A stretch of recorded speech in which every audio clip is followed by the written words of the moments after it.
Now, we heard you guys were going to be here every board meeting. Every one of you. If there are cookies, I would go up. Mr. Richardson will start the meeting out with our education. All right.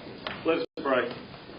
Heavenly Father, we just thank you so much for this day you've given us, Lord. Just thank you for the beauty that you've created. And, Lord, spring is here. It's just a reminder of what you're able to do for us. Lord, as we go into this meeting, I just pray that you would just lead, guide, and direct the decisions that we make. Lord, just help us to do what is best for our students and our school system. In Christ's name I pray. Amen. Ms. Harden is going to lead us in our pledges. Please stand. It is salute, pledge. I pledge allegiance to the flag of the United States of America and to the republic for which it stands, one nation, under God, indivisible, with liberty and justice for all. Salute, pledge. I pledge allegiance to the Georgia flag and to the principles for which it stands, wisdom, justice, moderation, and courage. Thank you. Now we have some special recognitions, which you guys, Mr. Raines. We do. So you have before you the current cohort of our Leader Academy, and you also have some members of the next cohort of our Leader Academy. And a couple of years ago, we decided that they call it a mixer. I'm old. I thought we were looking at kitchen equipment, so I wasn't sure what a mixer was. But they bring the two together so they can talk about what went on, what to expect. And so it's just good, in my opinion, to see a group of educators who are committed to not only their craft, but also wanting to expand their horizons and go into leadership. And so we started this 10 years ago. And if you remember 10 years ago, our leadership pool was, it was not there, right? And so we decided we needed a leadership pool. And so this cohort and all the cohorts before, a lot of them are currently serving in leadership roles. Most of them are serving in leadership roles in their buildings already in some capacity anyway. So we're excited about the exiting group. We're also excited about the new cohort coming in. So that's what you have before you this morning and this afternoon. Justin's going to go through the list of the folks who are on the committee now, and I think he's got some folks with him. Mr. Brown would be here doing this, but he attends the DFACS meeting, board meeting, so he'll be here just a little bit. So thank you all for being here, first of all. We were just doing backpack blessings, and we had several seniors, and they said 6 more Mondays. I don't know what that meant. I said it, and somebody said, "Are you retiring?" And I was like, "Hey, 6 more Mondays sounds pretty good." So anyway, 6 more Mondays. I don't keep count, but it looks like you guys do. So that's a good place for me to turn it over to you. There you go. So first of all, thank y'all for being here. Y'all put in the past 2 years, the first Monday of every month. Coming back, whether it was from a break or just a routine Monday, you were there, you were committed, and so we thank you for that. Thank you to the board for allowing us to recognize them tonight. They were able to hear from every director and coordinator, see every single school, even tour transportation and the AEC and CEC. They were able to see everything that we have to offer in Walker County except for the planetarium. So we hope to be able to work that in the future. But I want to call y'all up and give you your certificate for completing. And if you would, stay up here, and then we'll get a group picture once everyone is called. I know the first one is not here tonight, but I certainly still want to recognize her, Miss Savannah Beach. She's with Launch. She's actually potentially in the hospital right now having her baby. So. No excuse. The next one is Miss Alexandria Benson.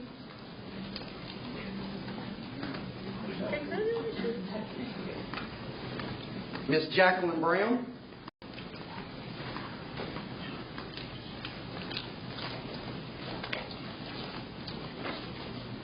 Mr. Andrew Carpenter. Justin, do you mind telling where they're currently serving, the schools are serving? Sure. Or let them do that? Sure. Yeah. Lafayette High School, Naomi Elementary, North Lafayette Elementary. Jennifer Carter, Rossville Elementary.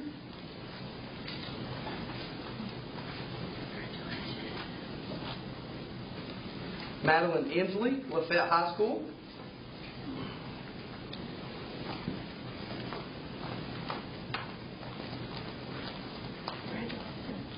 Jacob Harris, Lafayette High School.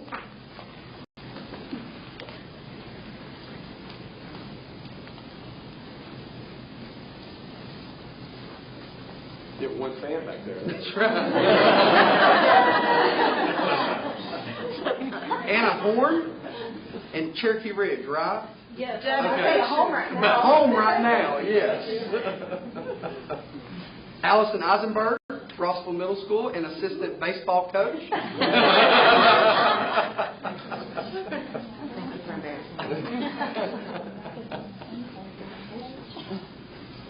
Kim Johnson, Rossville Middle School.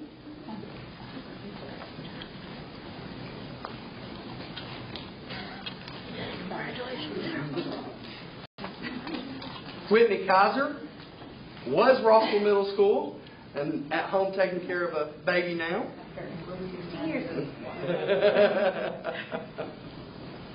Darlene Langford, District Office, Coordinator of SPAN.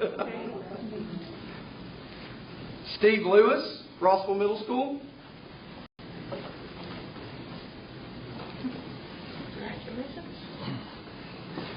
Lauren Maples, Lafayette Middle School.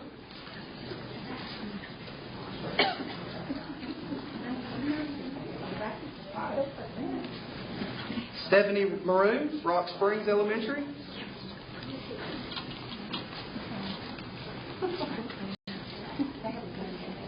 Anthony Neely, Rossville Middle School, and current Teacher of the Year for Walker County.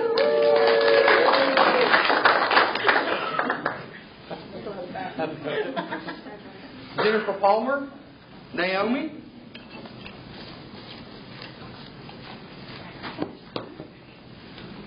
Chris Pickard, Ridgeland High School.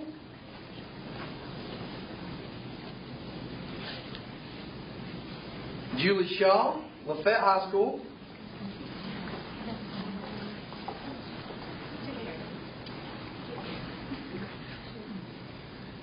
Amanda Shirley, Naomi.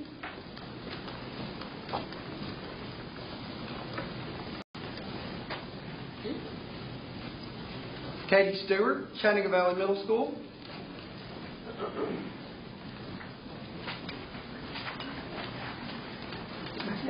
That's right. And Lance Underwood, Lafayette Middle School.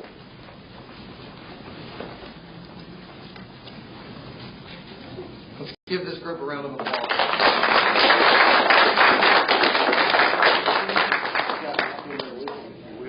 Hey, everybody like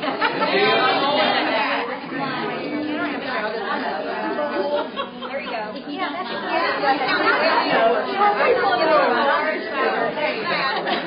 Where are we going?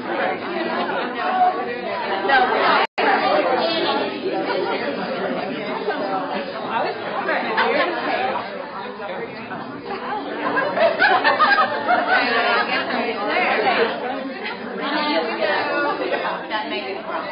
Okay, I think I can see everybody. All right. Right, so we're on right here on three. 1, 2, 3. Stay where you're at. 1, 2, 3. Thank you.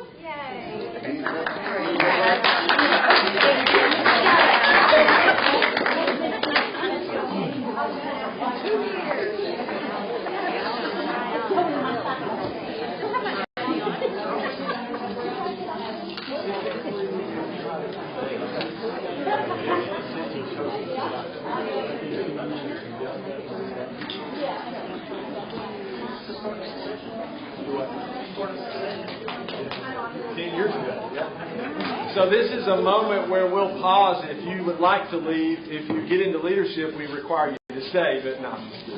But this is a moment if you need to exit. I know you guys are busy and you've got lots going on, so feel free to step out, and then we'll continue our walk. Thank you.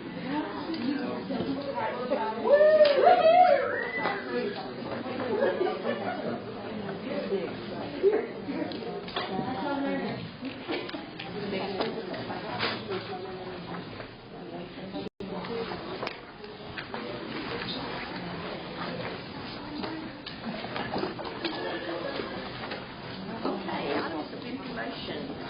Facilities update, Mr. Wallace. Yes, ma'am. Thank you, Madam Chair, Board Member, Mr. Raines. So, got a lot going on with new construction. I'll give you an update on that. And we also have some progress pictures to show you of some things that we have That's not me. have going on. In my eye, So I'll start with Lafayette High School. Just a couple things we had going on there. The engineer walkthroughs that we do are just to check out the systems, make sure everything's working before we do like test and balance. We're doing all the HVAC work over there. So, I mean, you're talking over 100 units in that building alone. So about over 1,400 in the district, but that building's one of our biggest. So that's an important step to get them in and catch anything that's, in the install that's not working right or doing what it needs to. So there's some things going on there still, and they did a lot of work last week, which was nice. They were able to get in some of the high traffic corridors last week where, students and staff were out of the building. So we take advantage of these breaks. We also have some compliance code issues that have changed since we bid the job out that we're going to have to deal with in the boiler room. There's some technology they have, some gas pressure regulators and electronic systems where it alerts you and shuts the system down if there's a gas leak, which is a really nice safety thing in a school. But that didn't always have to be a code concern for us, but now it is. So it's going to add some expense, so there will be a change order. I just want to give you a heads up on that. And then the control systems we're talking about. As you know, we have an energy manager who can control a lot of the fresh air flow into our schools and the temperatures, and we can set them for unoccupied and occupied times. And all the administrators in our buildings know they have to schedule times if it's off hours to make sure we have systems running appropriately. So there's some control systems. Some control system considerations that we're going to have to talk about, and I'm working on getting some pricing for this, but this has to do with fresh air dampers, and I'm not going to try to go too technical on this, but the code makes you have a certain amount of ability to bring in fresh air into a building. That didn't used to be the case. You used to just turn over the air in the building and let fresh air come as people open the door. Now you have to have a certain percentage and allowable to do that. But if you don't do that, which we don't necessarily have to follow code, we can get around that part of it, but if you have to be able to control it, you want to be able to take it off and on. Like, for instance, we had all that smoke recently.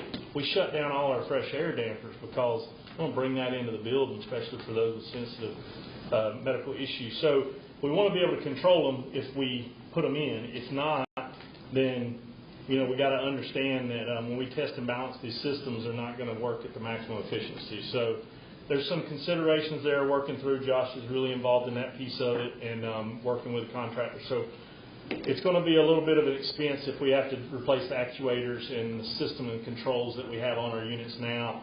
They don't always mesh with the new equipment coming in. So there's some things I'll be coming to you with over the probably next month and kind of give you an update on that. We'll have that information. That's pretty much it for Lafayette High School. The only other thing I would tell you is they're going to probably back off here at the end of school a little bit of the amount of work they're doing, because a lot of the stuff they've done, they haven't had to interrupt the corridors where we have to get it back together perfectly for the next day, and it's really hard to do. And so they're probably going to back off on some of that mechanical work until we get to May 23rd. After that, when kids are, faculty will be out of the next couple of days after that, get graduation done. Then they'll hit it hard and finish up what they need to over the summer. So we talked about that in our last meeting. We meet every other week over there and talk about these things with the architect, with all of the mechanical folks and the contractors that's running the job. So Just wanted you to be aware of that. So there won't be a ton more progress, but we did get some things done, and I'll go through these pictures in a minute and kind of show you what we did. As you know, new server room, old LHS 300 building. We are planning to move that the first week of July, because that's going to be the best time we have to move the server from actually here on this campus to its permanent home there in a new place. And it's going to be a really nice place, and I've got a few pictures to show you in a minute. But we kind of gave you an update of a few things, new rack system and AC units and generator and all the things that have to be in place there. It's a much more suitable space for that, and we depend on our server systems to run so much of our district. We've got to have a safe place for it to be housed. Also, you have an obligation to keep it safe from any kind of cyber attack and physical attack. So there's some things that we can do there. I think it'll make it even better for us going forward. So Bob and Jason are really overseeing that part of the renovation there for that area. But we've done a lot of it in-house, and there'll be some pictures you can see on there in just a second. Chat Valley Middle and High School, or excuse me, Chat Valley Middle and Lafayette Middle, the fueling station. So the company came to us, I think I mentioned this last month, and they were really wanting to kick this project off before summer. The problem we had is that's fueling stations. I'm like, look, buses, that's not going to work. So we kind of came to a compromise. They could figure out a temporary fueling situation at Chat Valley, and it's away from the building enough where it's not going to disturb, those folks over there. Lafayette Middle is off the table. It's very close to the building, so they're going to wait until school's out before they deal with that. But anyway, last week they removed the tank at Chat Valley, and we have a temporary fueling situation there, so we can still get fuel for our buses. But that's pretty much. We're not doing anything at LMS other than we removed some trees, a couple of trees over there where the fuel station is going to be, or the tank is going to be set. So we handled that over the break, and that's really, we're going to be kind of waiting. They're going to still work at Chat Valley, but we won't have any of this at LMS until after May 23rd. The School-Based Health Center at Naomi, just give you an update. We have been talking to another provider and had a good meeting with them, and we've done a redesign of the space to try to make sure we can get into this for a more economical price than what we bid it out for. It's just not feasible to spend that kind of money on that space. And as you know, we've been in talks with a different partner because the partner we were with as far as the provider was they are going a little bit of different direction, new leadership, and so they're not going to be a player for this particular space now. So we're looking at some different options, and I think Ms. Casey told me they are going to meet with them again at the end of the week. So I'm optimistic that we can get to an agreement there and have something for them there that they really would like to have in that community. So I think it would be a success if we can get it off the ground. Rossville Middle School combo turf field. So we had a unfortunate situation up there last week, and I think Mr. Raines briefed you guys on that. But just a little update. The gentleman is at home resting. He will have surgery on Thursday, but there was an injury up there, a worker.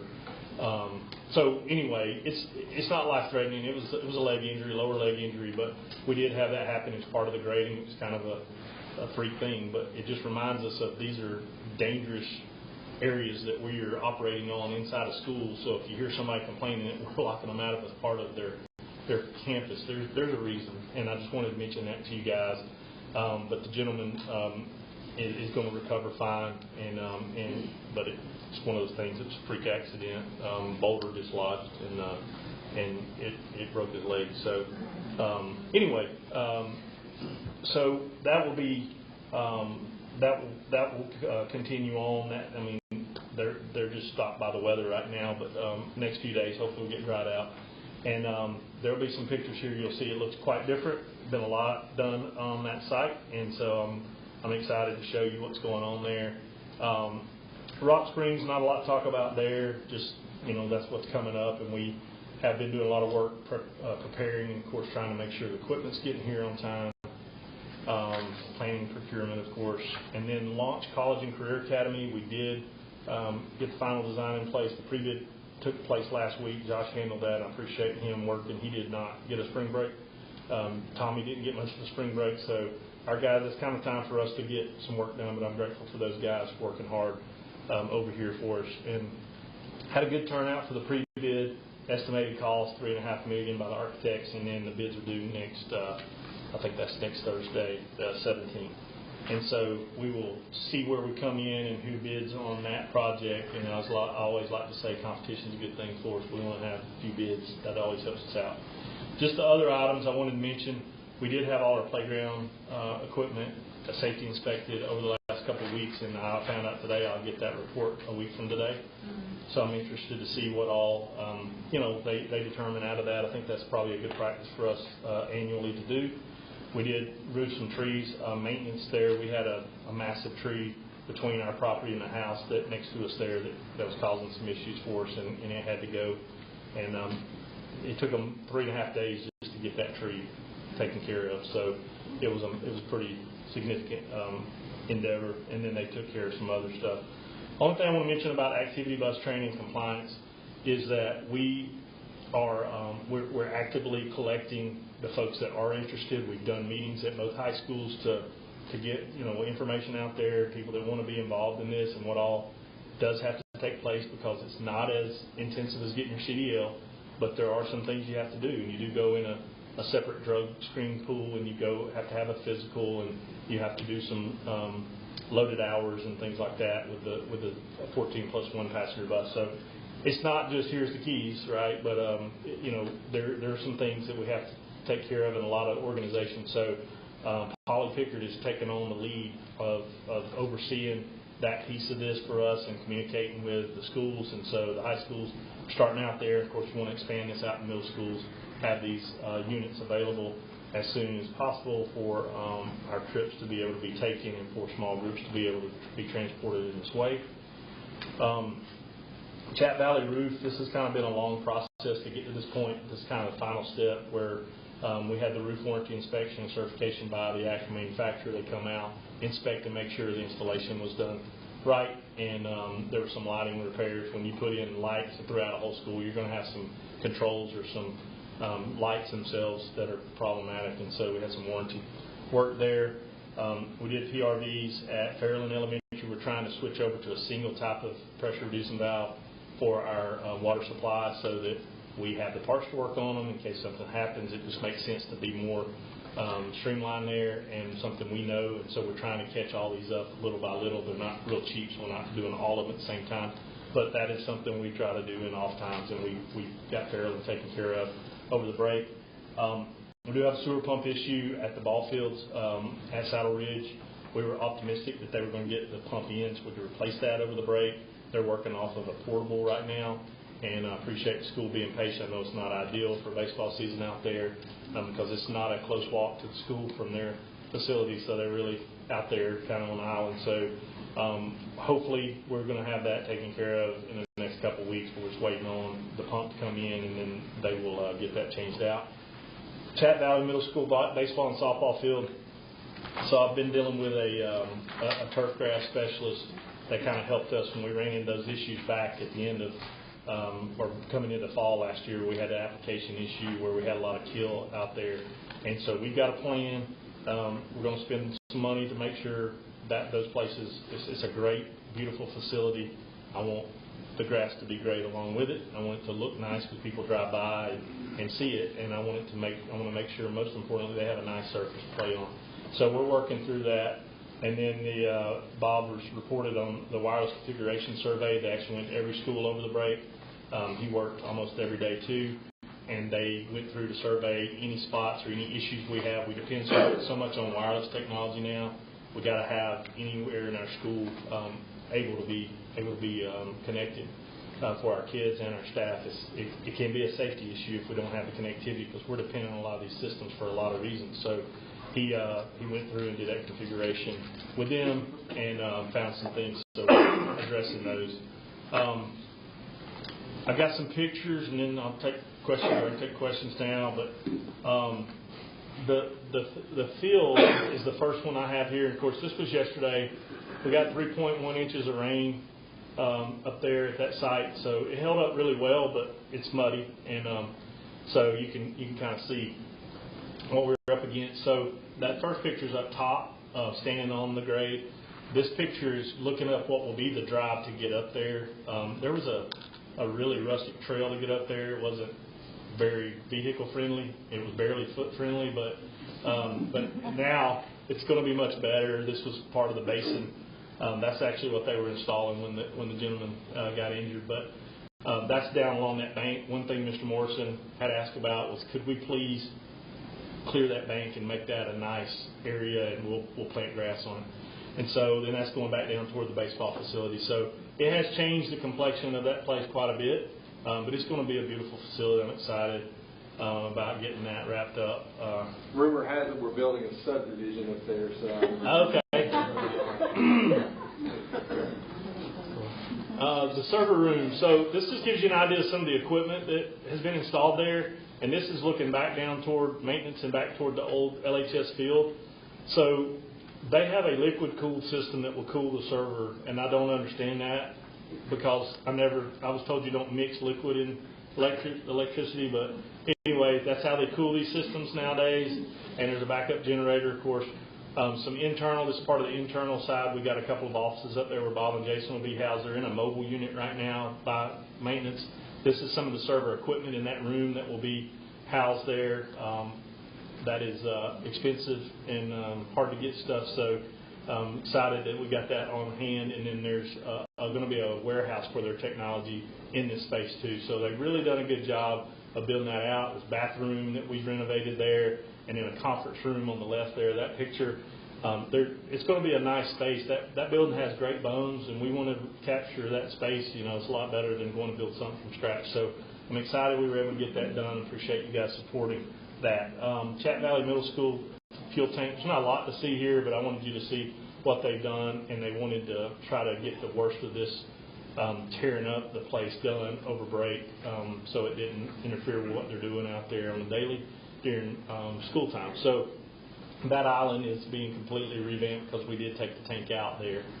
And then LHS renovations, kind of give you an idea. That was one of the units we had to set with a crane over the break, and obviously you don't want to be lifting a big unit like that over a occupied building, so we set that one over the break, and there's some more to set.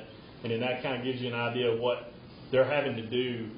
You can see how hard it is to put all that back together in one day, but in a break where they had several days, they were able to kind of tear it apart, get a lot done in a corridor or hallway. They don't have to shut it down. So those guys have been really accommodating, and they've done a good job, and the leadership team over there, and everybody's been very patient as we work through this. It's not an easy way to do a project, but when it's that big, we don't have 3 or 4 months to shut the building down. It's just the nature of it. So hopefully that gives you a good idea, a little bit of an idea of what we're doing, what's going on, because I know you can't always get in there to see all this stuff when it's going on. So any questions or anything I can do to clarify anything about what's going on in our department? Were you able to use any of the equipment in the existing server room down there? Or Yes. Yes. So the most expensive and important part will have to be transported from here to there, and we're talking about some ways that we want to make sure we do that, because I know it seems silly. I mean, we're not going to have a presidential motorcade, but we're going to have some way to get it safely down there, seriously, because just a minor accident, I mean, you're $50,000, $100,000 worth of equipment, just, you know, it's got to be taken care of. So I don't think it's to the point where we need to, like, hire a moving company to do it, but we're definitely going to take a lot of care about that. But that'll go over that first week in July. But yes, it would have been significantly more if we started from scratch. So yeah, good question. On the health center down at Naomi, what kind of a timetable are we looking at, Chris? Of getting with this other provider and seeing moving forward. So a lot of it's going to depend on the provider. We really can't start construction until we have the provider, because this is a state grant. So part of the conditions of the grant that we have a MOU established with that provider, and that they're willing to support this, because there is some operational money for them, but the construction side of it, there's a cap, of course, how much we can take out of that, and so and the bid came in way above that. So that's kind of why we backed up and punted, and we did close down the size of it. We met with state folks, and they said, look, you don't have to have 1,200 square feet. You can have, you know, smaller space than that. That'll help you guys out. We cut out some of the outside parking and some of the things we're going to do out there that cost a lot of money to get right. So we tried to whittle it down, which will help us on the time frame. if we are able to get an agreement work with these folks, we're probably going to do a lot of this work in-house. And I've talked to Tommy, and we've got a plan, because if we go over $100,000 by state law, we have to go out to bid. But we could do this in-house and probably for that small space, do the work in-house ourselves and save a lot of money. It's not our money, but it's money still that's being saved. And if we started from scratch going to bid again, the scope's so significant that we reduced it, we would have to go back and rebid and start the project from scratch over. So what we decided to do was see if we can get these folks on board utilizing that space that's available, and then we would build it out. If we can do that, we would hope to have an answer from them before the end of this month that they're on board. If they're on board, then we can start and get this thing done over the summer and be ready to go by the first of the school year. If that doesn't happen, and we have to go back to the drawing board, so to speak, I think, it's going to delay it again. But like I told them, if we started the bid process today, we're 90 days from even securing a contractor to do the work. But we've already been through that process. We know what things cost. I mean, that was astronomical, but I remind you, we only had one bid. And that company, they bid it for what they felt like it, cost to do. But it was $660-something thousand for that project. And there were some specialized things, but that was a lot of money for that space. So that's our hope, and I know Ms. Casey and her team, I know that's their hope, is to get something worked out and have this clinic there on site. But if we can get this going pretty quick, we would like to try to get this taken care of over the summer. And I don't want to overcommit my people because we try to catch up on a lot of other things in the summer. But I've talked to Tommy. We've got a plan if it goes through, and I think we can make it happen. So that's the goal. But the first step is making sure they get on board and they are willing to do this. And they have a board, too, so they have to present to them.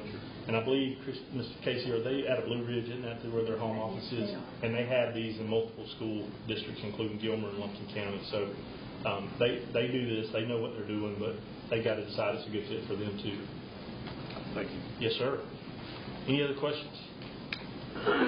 So this new code compliance issue that's with the board at Lafayette, is that something that we didn't foresee coming?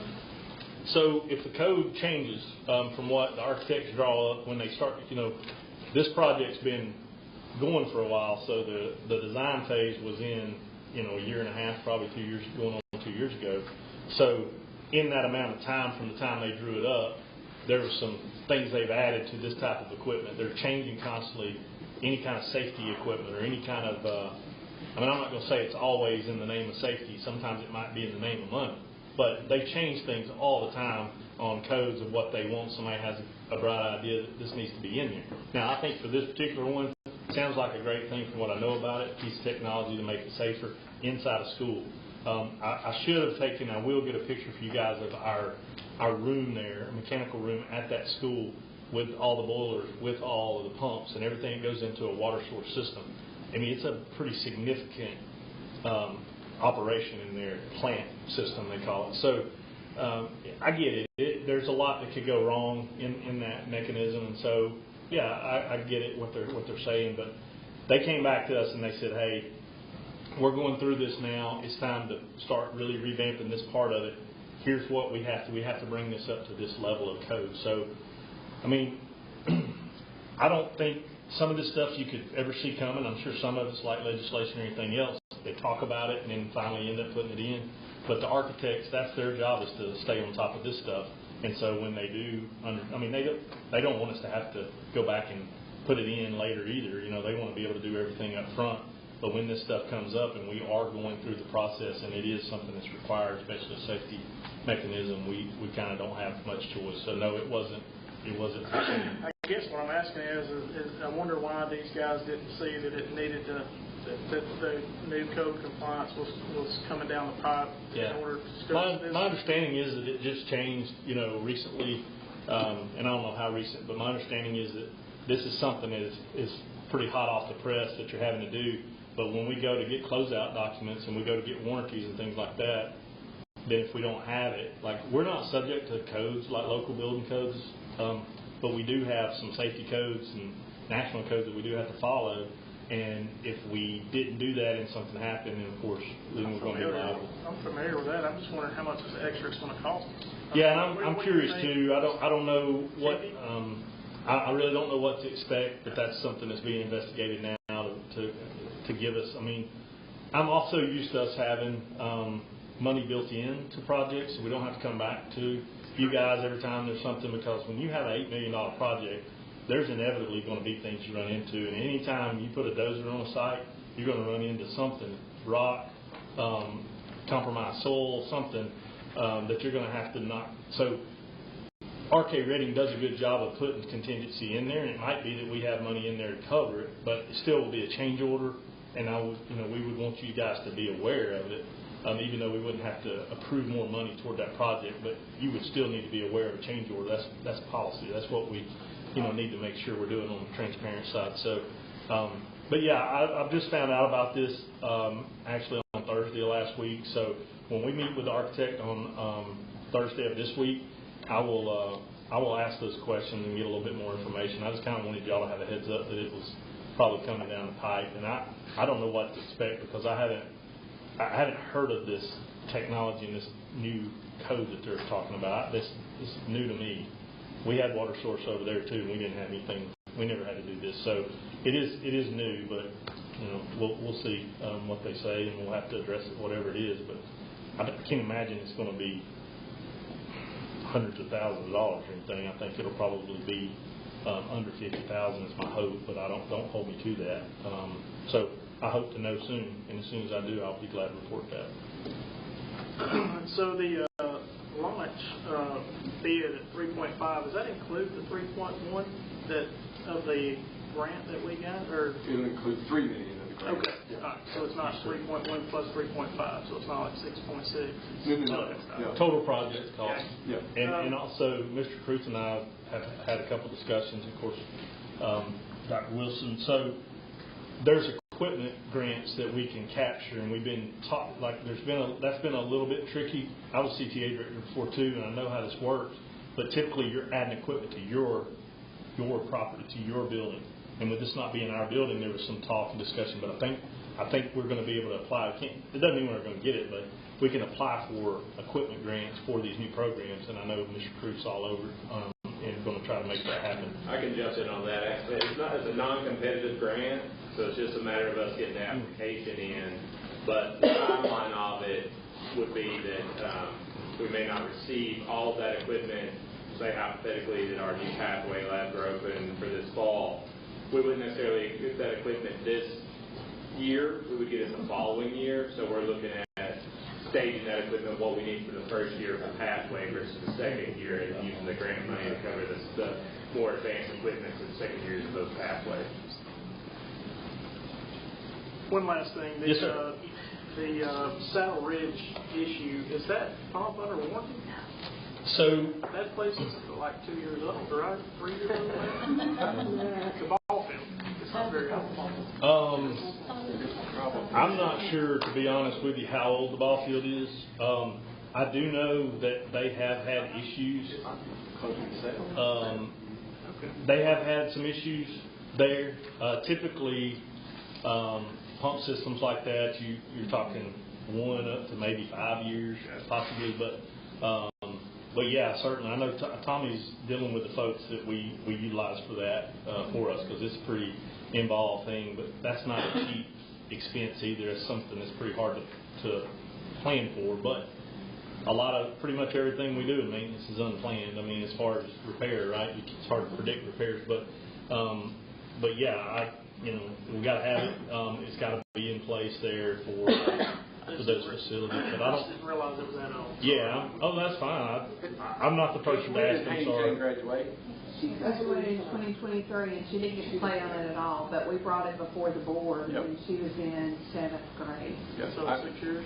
Yeah, I remember I had an administrator that just was belligerent with me about fields out there for her daughter. I don't remember who she was. I think 7 years ago, 6 or 7 years ago. Yeah, it didn't seem like that, does it?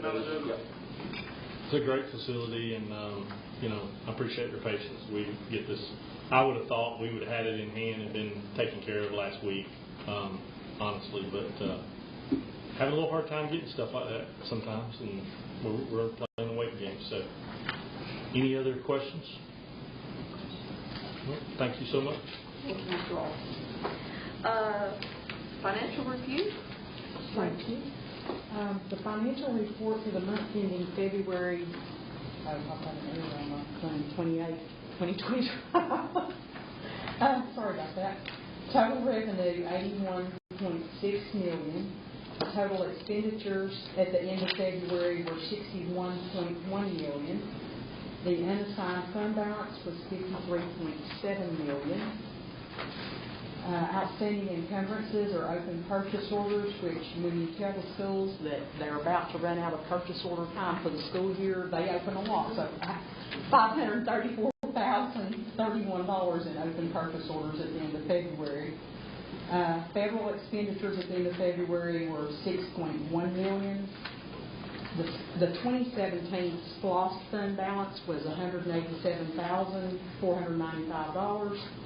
The 2021 SPLOST fund balance was $4.5 million, and you may realize that grew a little bit, but we got some of our capital outlay funding in January and February for some of the projects that we had built the state for.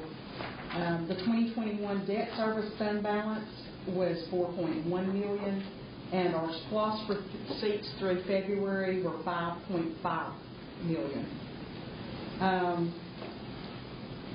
We finished the audit for the financial report, and the main thing that you want to hear is that there were no findings, and we had an unmodified opinion, which is a clean opinion. That's a good opinion.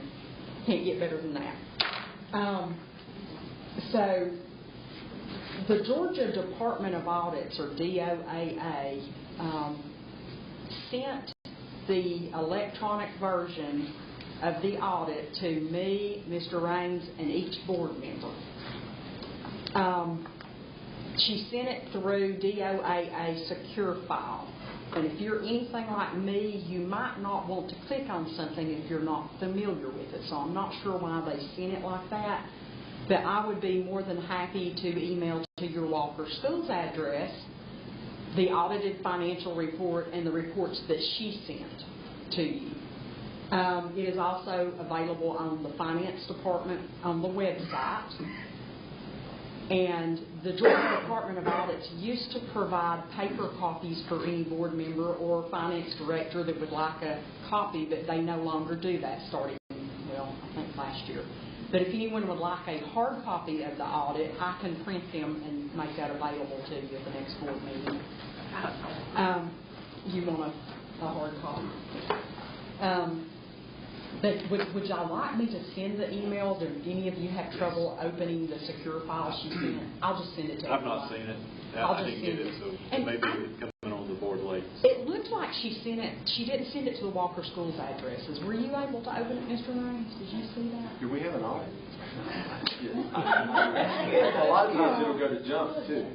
That is good. I will just. Her name was Mia Del Val, which that might kind of make you scared to click on too. We can definitely put it on a copy if you want a copy of it. I will just Forward it to me if you I will just send what she sent to us, and I'll even download the email she sent with it. There were a few documents, but I'll just email it to everybody. And if you want a hard copy, then I'll be happy to print one and bring it to you. Also, as far as our audit, when we receive over $5 million in a year, we're required to do an extra audit. So our SPLOST audit was completed at the same time as our financial report audit, but that's a separate report. They have scheduled an exit conference for in the morning. Ms. Hunter, did you get that? Okay, so, and was that time okay? Yes. Okay. So we're having an exit conference for the SPLOST audit at 8:30 in the morning virtually with the Department of Audits. And, I'll have that report available after that. Does anyone have any questions about the audit? And also, the Georgia Department of Audits came out with a new summary. They've never done this before. This is brand new, that they provided this summary to us. So I did bring a copy of that for each of you. And we'll post our audit just like we do by law anyway, but we're going to also post the link to this. It's just a nice way, one pager for folks to go and can review back for the current audit, but also it gives them 3 years of data. So that would be something that will be up with the audit as well. So glad they did that. Does anyone have any questions on the financial report or anything that we talked about? I'll just add to kind of put this plant to seed. Rachel and I were sitting down talking about budget prep. We're right in the middle of that. We have a meeting with the tax assessor's office about some changes. You remember House Bill 581, you guys chose to remain in and not opt out. There was a bill that passed, which was House Bill 92. So they're creating some additional, it was almost a gotcha bill for those that opted out. And so they're putting some new hoops into the preliminary tax bills that go out. So some things that we're going to have to do this year earlier, which is going to be a little bit more of a pressure on her department. However, that forces us to have a budget prepared at a little quicker date. Okay, so we just started looking at potential dates, and I just threw out a couple for you to start thinking about. I'll email this to you. I can give a copy of this as well. But Tuesday the 29th of April is one date that we threw out, and then the following Thursday, which would be May the 1st. That would be at 6 o'clock. These aren't on the books at this point. I just want you to know we're starting to think about. We feel like that we need to really have a couple of hours just to talk through budget, kind of where we are. Allotments are finalizing. You're seeing contracts tonight. You'll start seeing some changes even Monday night and Monday night's personnel, and so we want to start putting numbers with that as well. We also have several things that we're considering that we want to put before the board for you guys to give us, positive or negative on things that have to do with our non-certificated folks, our certificated folks. You guys have mentioned even the years of experience after 21 for our teachers going up to 30 years. Just a couple of things that Rachel and I are working on, putting some numbers together. You saw with the financial report, we're in really good financial shape right now, so we don't want to create things that are having to sustain into the future, but we also feel like we need to do some things to attract and retain. So that's going to be our goal with our employees, both sides. And so just be thinking about those 2 dates potentially, then I'll get some feedback from you. If it needs to be another date, even on into May. I just know April and May are going to be lots of things going on with graduation, class nights, all of those pieces. I know how your schedule is, but we'll try to get something nailed down and get that on your calendar. And you said the evening time. Yes, sir. Yes, sir. We'll do it 6 o'clock, and we'll probably do it at the central office and there in the boardroom. So. Any other questions? Curriculum update. I sent those out, so I don't know if you received those. I think Janet put them in your folder. Mr. Middleton's request, those have been sent. Yes, got it. Thank you. Thank you. Oh, you didn't get it? Okay. We'll find it. Okay. Launch update. I don't have anything to add beyond what we've already spoke about, unless you have any questions about the notes that I sent earlier. A couple of things with just to kind of point out, this is going to be uncharted territory for us with mechatronics and the EMT instructor. So those are unique positions that that are posted, and we're waiting to see who applies. Yeah, I'll just, we have a couple of good candidates for mechatronics right now. Honestly, we're waiting on that meeting next week when we see our bids. So just want to make sure your timeline is good for labs and programs before you hire an instructor that you don't have a classroom for. So we've got a couple of good candidates for mechatronics. We need candidates for EMT. We're putting out feelers in different locations, trying to put that out there with our contacts at CHI Memorial and beyond, advertising in more places than just normal Teach Georgia, places you would advertise for teachers. So we're in places like ZipRecruiter and Indeed and all those sort of things that EMTs might look at more likely. Not had much luck with GNTC or CHI Memorial being willing to post that vacancy for us, so just trying to come up with different ways to do that.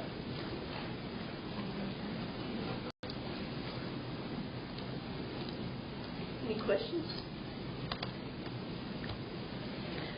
Superintendent's report. So I just have a couple of items. I know that we had an action item at last month's board meeting. It was GDRL, the employee dress code. We discussed that and had some terminology that wasn't necessarily going to be in policy, but it was going to be placed in all of the handbooks at each of the schools for a consistency basis. And so I know you guys wanted to have more discussion about it, so I just wanted to open up the floor to the board. I hate that Dr. Willerson is not with us tonight to be part of that discussion. I know he's been under the weather for about a week now. So, I'll just open it up. If you remember, we looked, there were no local policies around us within our geographic area that have a policy in place that talks about political attire. We went to the DOEs, and they have a policy in place, the DOE does. So we pulled the exact statement from DOE. And that statement is, if lettered or illustrated attire is worn, it should not promote a particular political, moral, religious, personal, or other opinion. And that would be placed into all the handbooks and into the school.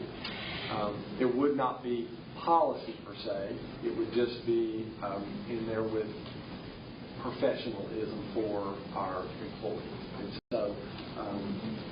so I just, and that's after having multiple conversations with our attorneys, with the attorneys at GSBA, to find out what would be the most direct route. Would it be a policy? Would it be a procedure? Would it be something like this? And all of them agreed with the recommendation. If you choose to do that, again, if you think about that, I've been here 13 years. We've never had a conversation about political attire. But the climate across the nation changed over the last several years, and so I understand that that's an issue that was brought to our attention, and the board wanted to at least look at that and have some consideration. So I'll pause and let you guys, because I know Kevin and Travis, you guys weren't here when that kind of originated, and we had the presentation from one of our teachers who gave a really good presentation and presented us with a lot of information. So we went to work on it at that point and brought that to you last month. So I'll just hush a second and let you guys, if you have any comments or questions, or I'll leave it at that.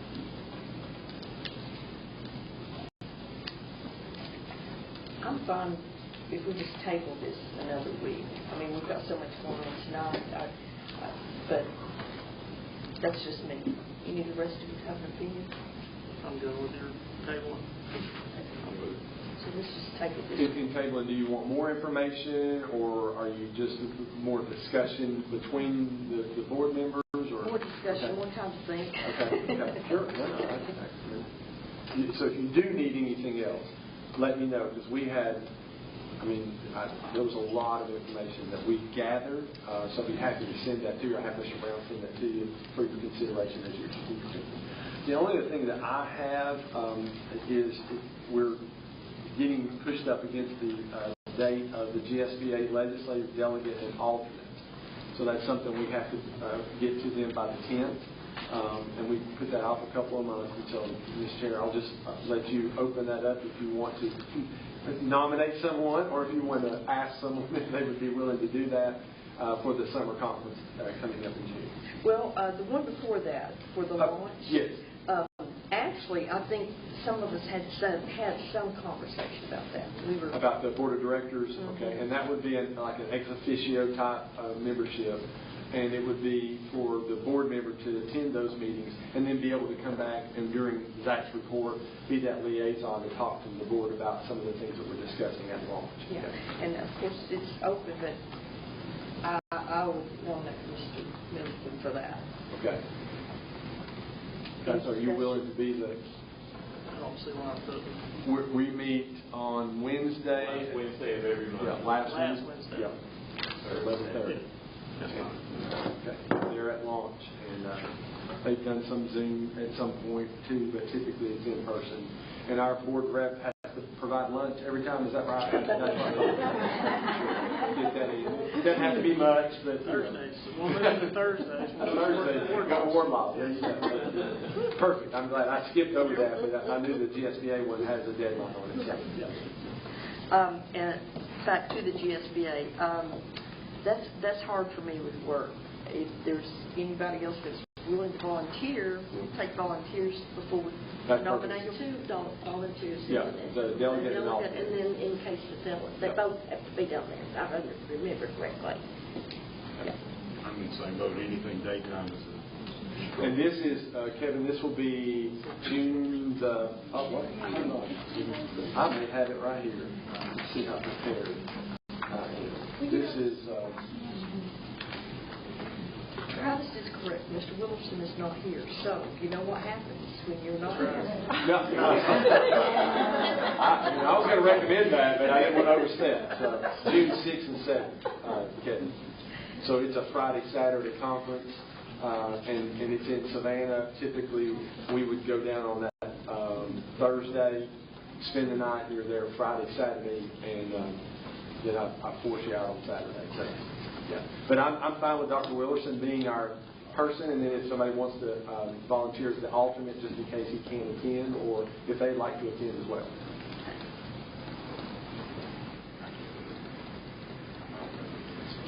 I'd say him. Somebody else be an alternate. Okay, so we can't do it. Okay. Can you be the alternate? Would you all do that? I'll be the alternate, yeah. Thank you. So Dr. Willerson and then Ms. Harden? Yes. Right, and we'll get that information sent to GSBA so that we'll have that checked off, and I'll make sure Ms. Cobb sends you the dates, and we'll get you registered, hotels, and conference registration and everything. The other thing is I just made a copy of the upcoming events. I had Ms. Cobb go back through and add to Robin's detailed list class nights, Skills USA signing, which is coming up, just a variety of other events. Now, again, these aren't events that you're required to attend. I just want to get them out there for you and on your calendar. One of the things that we did several years ago, we found out legally we do not have to do this, but we do, is we go ahead and advertise in the month of May that there will be a variety of events coming up that where 3 or more of the board members will be attending. There will be a quorum, but business will not be discussed. Just to cover us in case someone brings it up. And so we'll do that again in the month of May just because, one, we have 2 graduations who typically were all there, but you also have a variety of other events that are coming up. So just wanted to make sure you had that so you could start penciling things in on your calendar as we get 6 more Mondays. I don't know where that keeps coming up, but anyway, keep hearing it. So, and that's all I have, unless you have questions for me. Anyone? Anything? I think that's it. So at this point, I guess we can review the agenda for next week. So we will have several recognitions for not this coming Monday night, but the following Monday night. So we have a week in between our board meetings. Our next meeting. Yeah. So March fell funny, and going into April, where the third Monday is actually a week out. So we'll meet on the 21st. We have Spelling Bee coordinator, our top 2 Spelling Bee winners, our star students and teachers, our 2025 Georgia Scholars. And I sent that to you guys. We had 2 Lafayette High School students were named as a Georgia Scholar. And then we had a Leader Academy cohort tonight. The other thing we're going to have to get, we're adding in, and I'll talk to Dr. Edwards about this. I know she's here tonight. And I'm a little ticked off that the governor's office of student achievement, GOSA, didn't let. I don't know why you let the superintendent know. That makes sense to me, but they got a letter in the mail, that nice letter, that they received 2 awards this year from GOSA. They were one of 53 schools in the state of Georgia that received both awards. And she texted me and said, "Hey, did you know?" I'm just the superintendent. Why would I know that? So I'm going to email or call Julie Hawkins at GOSA and just say, it'd been nice for the superintendent and the board to know that information as well. So at some point we're going to get Fairland on our agenda for recognitions. We may do it at planning. That way it's closer and folks can come anyway. I just want to throw that out there as well. So we're proud of their accomplishments, and we'll celebrate that as well. You'll have 2 items of information, which will be the superintendent's report and the facilities report if there's any changes. And then you'll have individual action items. The first one being the financial report that you heard tonight from Ms. Elliott. Recommendation the Walker County Board of Education approve the financial report for the month ending February 28, 2025. You'll have our insurance recommendation that the Walker County Board of Education approve the approximately $784,101 as quoted by Chubb, Utica, and Hiscox. This policy covers April 6, 2025 through April 6, 2026. If you're listening, you know that we're past April 6. We do this every year. The way it falls, our annual comes that week, and that what they do is they cover us until they get the board-approved recommendation, and then the policy goes into effect. So our policy actually extends until we get your approval on the new policy. We've done that for a number of years. There's a whole process to go through to get it on a different date. We just didn't want to undertake that this year. And it is getting more and more difficult to get folks even to price out insurance quotes for school systems. And then you will have the eSPLOS 7 results. So the recommendation is that the Walker County Board of Education approve the resolution declaring the results of the Education Special Purpose Local Option Sales Tax, or eSPLOS, election that was held on March 18, 2025. And that's by law. We have to do that. The board has to declare the results. We get the results from the Election Commission. Ron has gotten those for us, and so they're a part of the recommendation. We have a variety of consent action items, which will include the minutes of previous meetings, which will be March 11, 2025, the planning session, March 17, 2025, the regular session. You'll have a recommendation that the Walker County Board of Education approve the purchase of 180 11 G9. I have a pair of glasses, right? I can see better with those on. EE Chromebooks and 180 Google Chrome Management Perpetual License Education from Trafra for Chattanooga Valley Middle School in the amount of $42,660. And if you'll notice also on your agenda, we put the funds, where the funds are coming from. And if you need more information on that, like, for instance, the insurance is general fund, this one is from Title I. I don't know how much more information we can put on there, but if you think of something else you need, we'd be happy to provide that as well. You'll have a recommendation that the Walker County Board of Education approve the agreement with Infinite Campus in the amount of $140,196.60. Infinite Campus will replace Power School as our student information system for the 2025-2026 school year. SIS is split funded through both curriculum and student services, just depending on the companies. This is a big change for us. We've been a Power School district since the Civil War, I believe. So it's a long time, right? Moving to Infinite Campus is a big deal, but it's going to be a very positive thing for us. We're just not getting the level of service from Power School. We're finding that every district around us now is a Infinite Campus system. So we feel good about the training that they're going to provide, but we also feel good about the rollout of the process. And so I know the folks are excited about that. So that'll be a big undertaking that we'll be looking at. We'll have a recommendation that the Walker County Board of Education approve the agreement with K-Chapter 12 Solutions Group in the amount of $46,050. This is a training piece of Infinite Campus that will replace Power School as our student information system for the 2025-2026 school year. And again, this is split funding between curriculum and student services. We have a recommendation the Walker County Board of Education approve the purchase of Quentin Mifflin Harcourt HMH into reading for Walker County school students in grades 4 through 5. I know Robin talked about this in one of her reports maybe last month. We went over this, adding these resources for our 4th and 5th grade teachers and students. So you'll have that to consider. You'll have a recommendation that the Walker County Board of Education approve the purchase of the instructional supplies based on the prices from bid 25-01 in the amount of $81,475.65. These are items listed below with the vendors that we have in our warehouse for our schools to use. You'll have a recommendation the Walker County Board of Education approve the purchase of custodial supplies based on prices from bid 25-02. And this is in the amount of $104,902.54. I think we got this one right at the end of the day today, but this is part of that bid as well. These are also for supplies in the warehouse.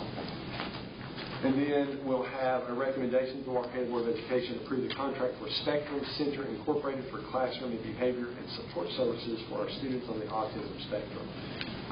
This is something I think Ms. Wallen has gone over and talked a little bit about. This is a real out-of-the-box thought process for our students with autism. And this is and you correct me, Destiny and Darlene, if I'm stepping out of bounds here, but they provide the teacher, they provide SLP, they provide the support staff in this model.